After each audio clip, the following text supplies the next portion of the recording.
Welcome back. This is really interesting. We get to know there are things that happen in landscaping. We never just get to think about it, you know? The types of plants, do they relax you? Are they suited for a particular place? It's not just about getting any plant, you know? And we're talking about the gendered perceptions and all these different things that come into costing during the break.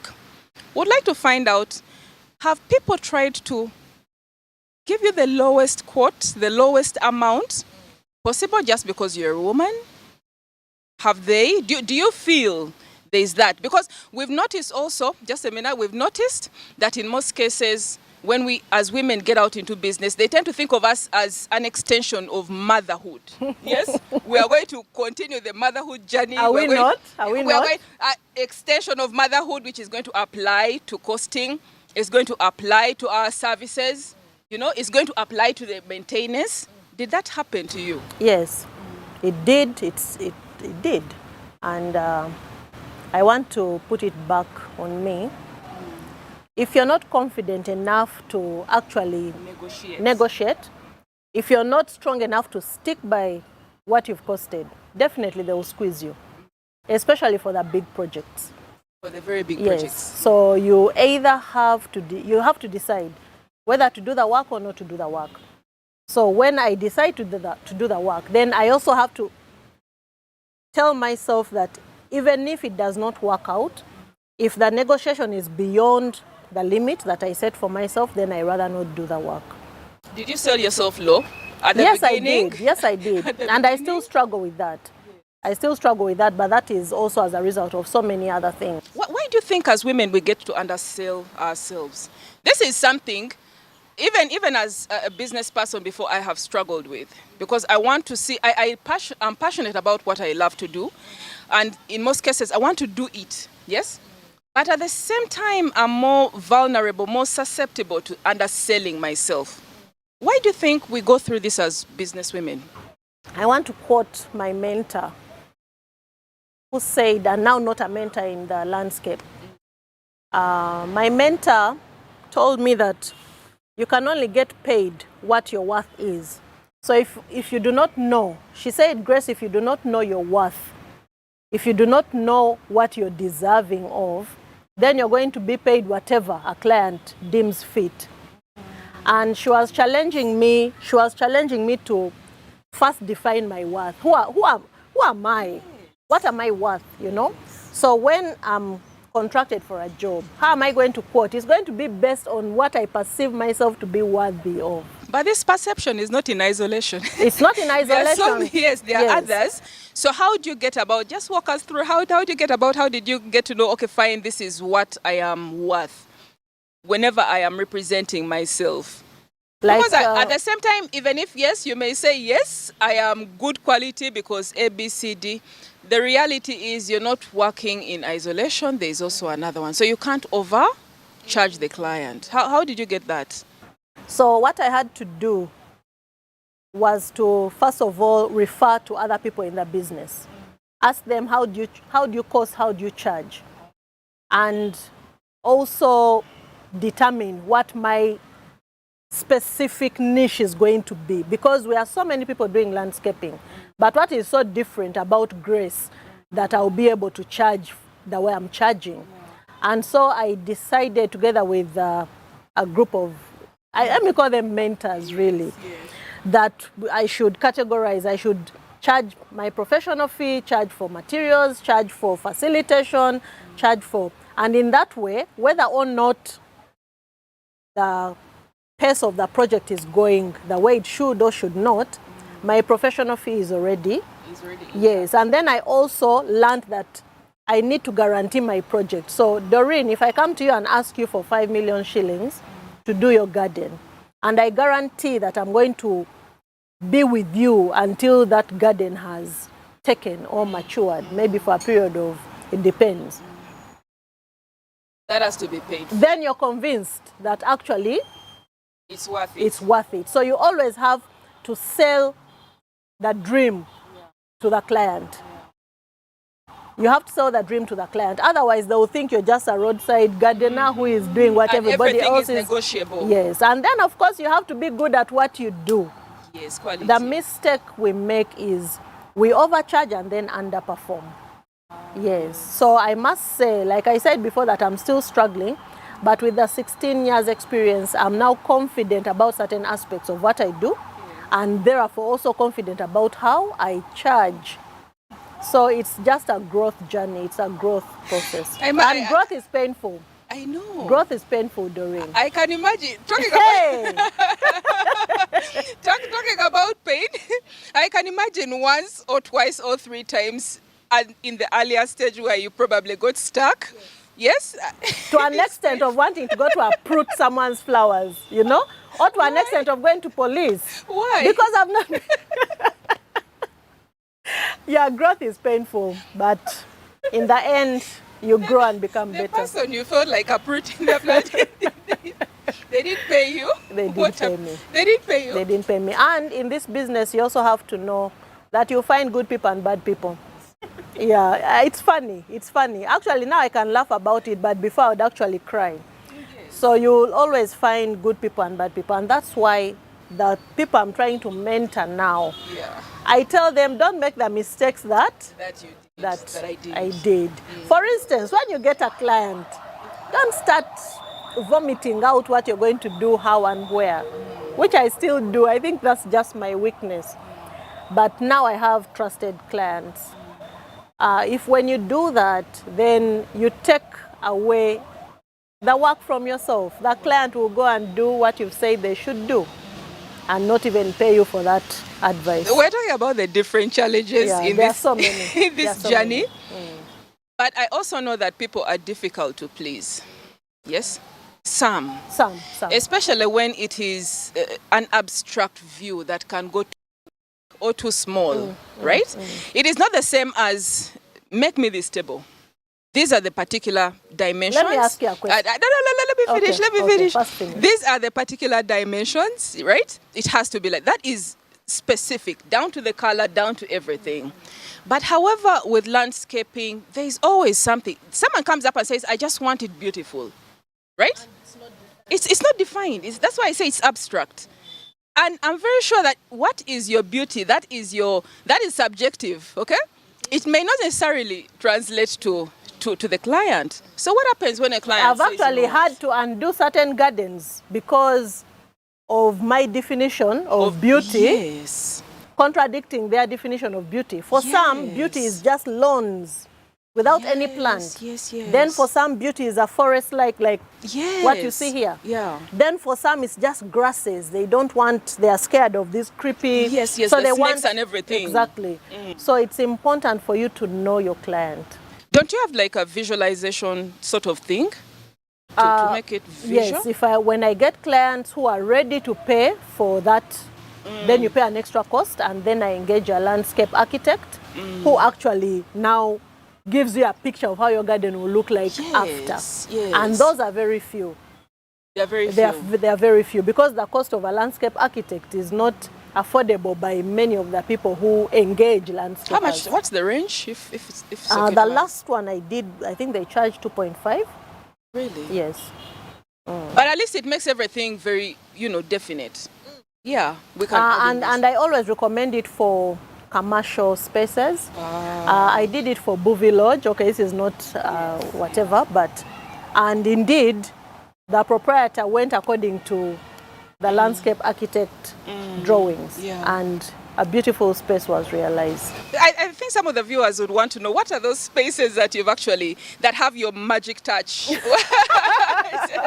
What are they? Because you keep throwing them in and would like to find out, where are they, what are they?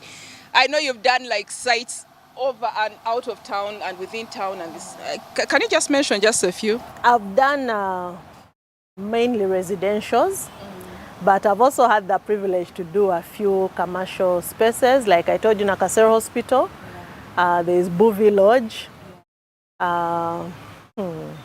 Which other spaces? You've caught me off guard. Yes. I participated in doing olive gardens in Bugolobi. And the residential places. Yeah, those ones are so many. Those ones are many. Yes. What about recreation centers, apart from the Bugolobi one? Recreation centers, not many. I did a recreation center on that Kasangati Road, but it was even sold. It was sold. Yeah. All right. And I think as women in business, we have to be categorical. We have to be specific. Yes? It's not just about loving something or the copy and paste one. No. Right? Copy and paste. Oh, my neighbor is doing quite well, I can do it. I have a challenge with actually clients who ask me for pictures. Because most of the spaces I do are residential, I don't really take pictures. You have to, okay, I don't take pictures. Because Doreen, you're going to see a template of Grace's house, and then you're going to say, I want this, I want this. But I thought it's pictures that sell. I do not want to accept that. Why? So for me, the approach I use in my landscaping and gardening is sitting down with you, Doreen, and asking you, visualize your space. How do you want your space? And then we make it happen. After that discussion is when I can show you pictures of what I have done. Proximity. Exactly. But when you show people pictures from the beginning, you have a website and it has all these pictures, people are going to do copy and paste. Then you go to places and you're like, I know Grace did this because she did it here. So for me, I believe in authenticity. Anyway, it's one of my core values. Yes. You have that dream garden or dream interior. Let's discuss it. Let's put it on paper, and then let's create it. Have you had some clients tell you just surprise me? Many. And when I get those ones, I tell them, any specifics? Yes. So when they give me the specifics, I now take Grace to the site, because every site is different. Every site is different.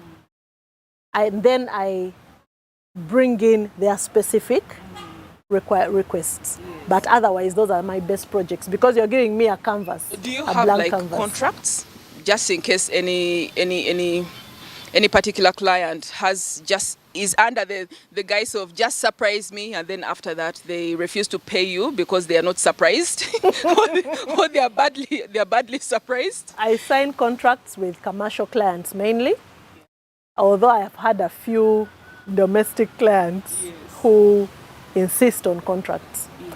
I like contracts, but like I told you, these things of you have to first gain that trust. So we only get to that point of contract after the deal has been sealed, and as a sign of integrity to show you that I'm actually going to accomplish ABCD within this budget and within this time frame. That's when the contract comes in. But when I meet a client, I don't front that, because I have to gain your trust. Now, that's another niche that I have. The way I do my business is personal. And I actually have friends who say, Grace, are you going to grow if you keep personalizing business? Personal in the way that it becomes a relationship. And I can't have so many. You can't? I can't have so many. So that may work to my disadvantage or disadvantage. Yeah. Do you hire? You hire? Yes.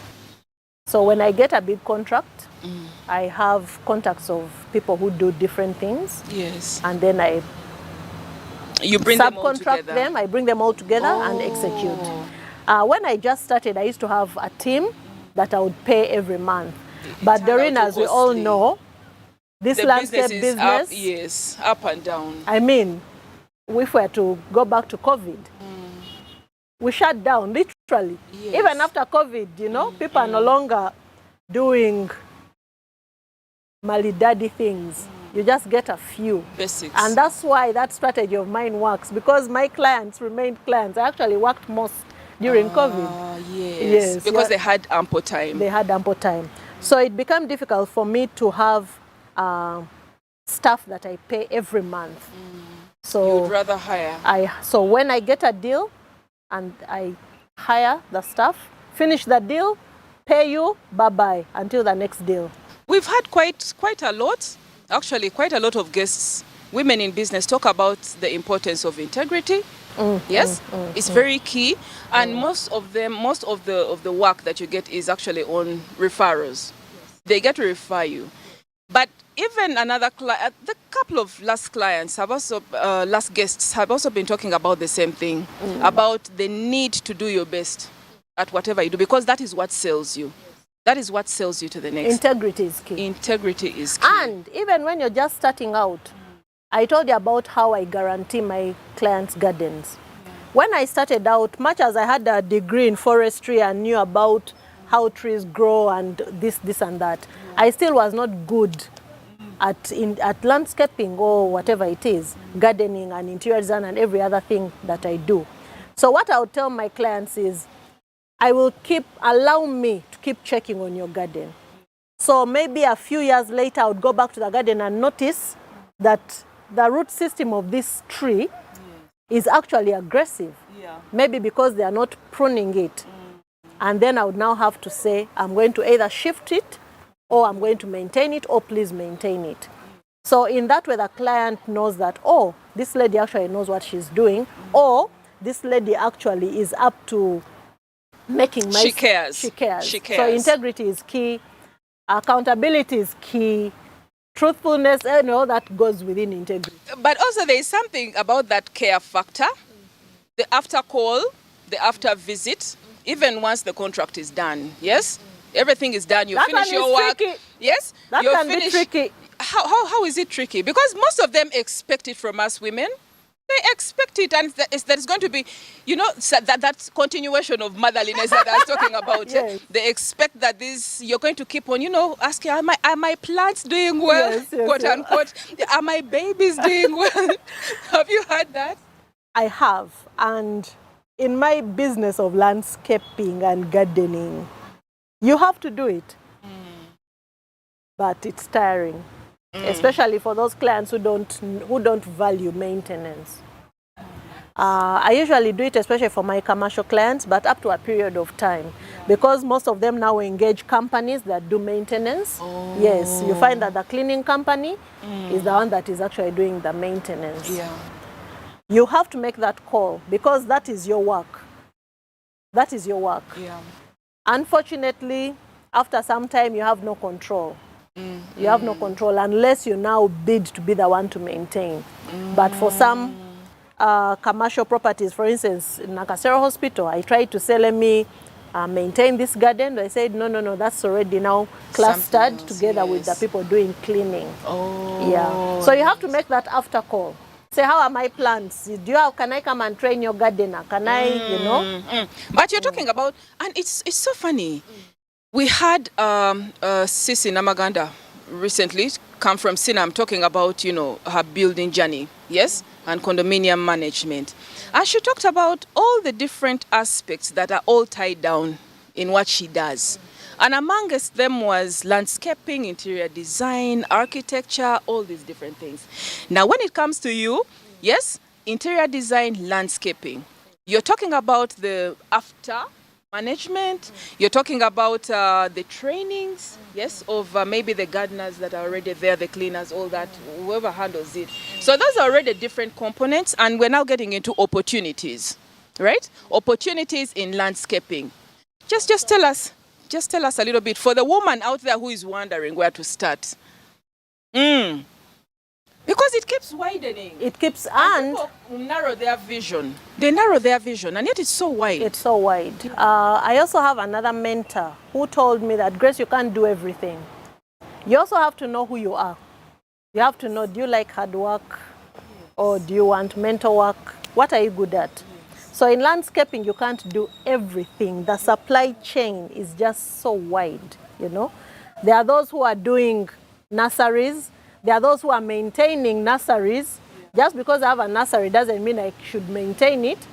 Then there are those ones who do maintenance. So Grace comes, I buy plants from a nursery. I'm already supporting that person in the nursery. Yes. The person who owns a nursery is supporting the person who is watering and weeding and all that. Yes. It's a chain. It's a chain. It's a chain. Then after I do your garden, honestly speaking, most of my gardens are spread in Tungamo, Matuga, they're all over. I cannot maintain all those gardens. So now there comes the opportunity for maintenance. Then there also comes the opportunity of training. For instance, what about if I want to be a one-stop center? If you want to be a one-stop center, are you equipped? Then you have to be ready. What does that entail? You understand? What does that entail? If for instance I were to be a one-stop center, I wouldn't even be here. I wouldn't be here. Yes. I would be on a larger space, or maybe have my nurseries in a larger space. Then I would have to have staff who go for site visits. I would have accountants. I would have, as in, if you really want to be a one-stop, then you have to do it well. Being realistic. Yes. Where is your niche? What is it that you do well? For me, I like to talk. So for me, my niche is consultancy. There are times I even consult. I come tell you what to do, how to do it, where to get the materials from, get my consultation fees, link you to the people who do the stuff who are also known to me. And in that way, I don't have to now be weeding and driving to your site. No, I engage people to do that. So for women out there who are looking for opportunities in landscaping, you have to first know who are you, what interests you, and then you enter the chain. You know a chain. This is a chain. Yeah. And it's all connected. So are you a gardener in terms of skill? Are you a gardener in terms of hands-on? Are you good with raising nurseries? Are you good with maintaining? Or maybe you can be a supplier. There are people in Container Village and other places. For them, they are also part of this chain. They supply the things that we need. Can you supply the equipment? Yeah, so it depends on your interest. And Doreen, it goes back to what you love. What you love. Yeah. If you want to thrive, you have to focus on what you love. I think you've also heard about what they've been saying. Word on the street. Word on the street, yes. Say. Word on the street says women, that's why women love these tiny cars, because they want to micromanage everything. I've not had that. Word on the street, get down to the streets, okay? They want to micromanage everything, yes? She's all over the place, kitchen, what, everywhere she's there. But this also trickles down and it spreads laterally into business. That's why they don't want to grow. That's why they don't want to have all these formalities, the partnerships and what, because they don't want to let go of the reins. And the fear also. And the fear as well. And the fear. But they want to keep it, yes, my stock is 500,000. That is manageable for me. Yes, I only have 2 people that I employ. I don't want 5 who are a headache. You must have had something. Yes, and I think it's all about mindset. And I say this with sadness because I'm in that category. I think many women have been disappointed in the past with partnerships. And then also, Doreen, let's be realistic. For the startups, you have, for instance, you're a market lady. Let me even talk about a market lady. Yeah. You have a stall. Whatever profit you get from your stall, you're thinking, what are my needs? But if I'm partnering with you, Doreen, at that level, then I'm going to have to sit with you and say, so this 10,000 we've made, we are going to, maybe 2,000 is for our expenditure, but I need 8,000. Yet if it were my business without you, then I would quickly take my child to the hospital with that 8,000 and say, I will work and, So we also have to look at the complexities. But before we judge these women for not wanting to grow, we need to address the underlying issues and then help them slowly change their mindset, give them confidence that actually partnerships work and that growth is part of... It's inevitable. It's inevitable. It's inevitable. Yes. Because I'm thinking about that, the lady with the stall, yes, in Nakasero, yes, fresh produce. Why isn't she able? Why does she want to cling on? I'm not just being, blanket statements. No. That particular lady that you brought up, let us say that particular lady that you brought up, why doesn't she want to register her business? Yes? So that she can be able to supply, let us say, Cafe Javas or another restaurant. Because to be able to supply them, these well-established places, you must be registered, you must have all this napkin, what and everything. Because that is more money. And she may not necessarily hire all those 5 people to give her a headache. She may just make sure that her person is there to deliver on time. Maybe the outgrowers are really, ABCD. Beyond survival. Yes. Doreen, it all comes to survival. I have a friend, for instance, who started as a backyard gardener. And now she's supplying Carrefour with all their vegetables. But I can tell you that growth is a process. And that role we women have, the responsibility we women have to fellow women is to keep encouraging that different women are there at different points. And I can tell you with time that woman is going to break through. Because you're going to encourage this woman to register her business or whatever it is you're saying they should do. But for as long as they are still striving to get basic needs, Doreen, survival. We both know. When I'm thinking about school fees, I'm thinking about rent, I'm thinking about groundnuts, I'm thinking about basic things. There is no way I'm going to think big. I mean that, survival. But if I have fellow women to help me and encourage me and say, by the Grace, like many have told me, Grace, you know what? You're good at what you do. If you do ABCD, you can actually, for now, if you can increase your streams of income and then now electricity, water and whatever is no longer, a problem, then now you can think of partnering with Doreen and registering a business and all that. This is so interesting. Yeah, this is so interesting. So we have to, another example, Doreen. I have a friend who heads a group of market women. Yeah. She's called Zawede. I'm so proud of Zawede. Zawede now has broken through and is partnering with institutions and people like you to actually sensitize people about the plight of market women and sanitation, and as they are also selling their stuff in more hygienic conditions, as they are creating circles within the, to pay school fees, and those women are growing. Have you had the unfortunate experience of having women bring you down? Fellow women or one or two random women bring you down? Why am I asking this? Because some of the guests on this show, Women in Business, have raised it up. It is so unfortunate, and we're trying to break away from it and find out why is it that this happens. Have you had the unfortunate experience? Doreen, let me tell you, that is a wrong narrative. And for me, I don't believe in giving it credit even by saying it. I attended a workshop recently and a presenter said that women, that they call it PhD, pull her down, It's us who teach our children. If I start telling my daughter, be careful with that woman, what am I teaching my... So that narrative is a wrong narrative. But you do. And I encourage women, I encourage you, Doreen, to not to give it credit. Because the more, remember what you give attention to grows. Does that mean that we're in denial? It does not take away that actually fellow women pull down fellow women. I experience it a lot, especially on the road with fellow police women, with police women. But how do we change the narrative? Let's begin to instead lift each other. Let's begin to speak positive. I mean, how many times have you been lifted up by women? But why do we always focus on those women who have pulled us down? You see? So let's change the narrative by bringing to light the good things fellow women have done for fellow women. And in that way, the other one will shrink. Yeah. And the narrative we want out there will actually take. The good thing with shows like this is we get to explore all avenues, yes? And sometimes when something, whether it's in negative light or something, comes up, we try to get behind it to understand, okay? The last guest that I had said that was the unfortunate experience that she had had, because sometimes, and I asked her, is it because you come off more assertively?